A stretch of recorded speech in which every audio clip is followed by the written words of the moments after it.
آج آصف جٹ کو بھی شہید کر دیا گیا جس کا تعلق پاک آرمی سے تھا اور ثانیہ مرید کے کا چشم دید گواہ تھا، اور مرید کے میں اپنی آنکھوں سے ظلم و ستم دیکھنے کے بعد اس نے فوج سے ریزائن کیا اور پچھلے کئی دن سے ویڈیو بنا کر صحافیوں کو، ٹی وی چینلوں کو اور لوگوں کو مخاطب کر کر کے کہہ رہا تھا کہ میں عینی شاہد ہوں، میں نے اپنی آنکھوں سے دیکھا ہے، میں اس وقت آن ڈیوٹی تھا، میں اپنی بات تم لوگوں کے ذریعے قوم تک پہنچانا چاہتا ہوں، لیکن ان ظالموں نے اس کی نہ سنی اور ان ظالموں نے جا کر فیصل آباد میں پولیس مقابلہ بنا کر اس کے گھر کے اوپر حملہ کیا اور اس کو شہید کر دیا۔ اور پھر یہ منافق میڈیا کہہ رہا ہے کہ اس کا تعلق تحریک لبیک سے تھا، اور منافقوں یہ کیوں نہیں بتاتے کہ اس کا تعلق پاک آرمی سے تھا اور ظلم و ستم دیکھنے کے بعد اس نے وہاں سے ریزائن کیا، اور مرید کے سے پہلے اس کا کسی بھی جماعت سے کوئی تعلق نہیں تھا، اور مرید کے ظلم و ستم دیکھنے کے بعد ہمدردی کی وجہ سے وہ تحریک لبیک کے حق میں کھڑا ہوا تھا، صرف جو لوگوں کی نہ حق جان لی گئی اس وجہ سے۔ جب تم لوگوں نے اس کی اس وقت بات نہیں سنی جب وہ چیخ چیخ کر کہہ رہا تھا کہ میں پاک آرمی کا جوان ہوں، میں نے ریزائن صرف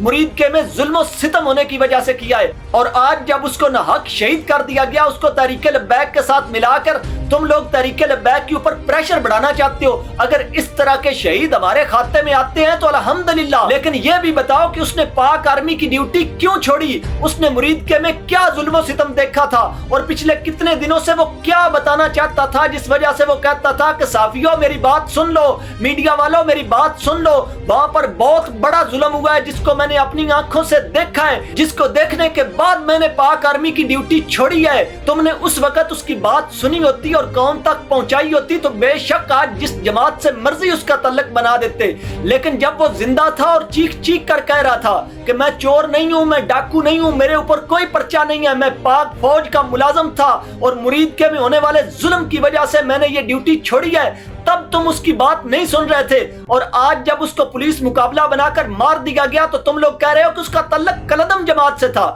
کلدم جماعت سے نہیں، کلدم ادارے سے تعلق تھا جس کو اس نے ویڈیو بنا کر چھوڑا ہے، لیکن منافقوں تم حقیقت نہیں دکھا سکو گے کیونکہ تم لوگوں کی روٹیاں اس میڈیا کے ساتھ باندھی ہوئی ہیں اور تم لوگ بھی اپنی روٹیوں کے ساتھ وفا کر رہے ہو۔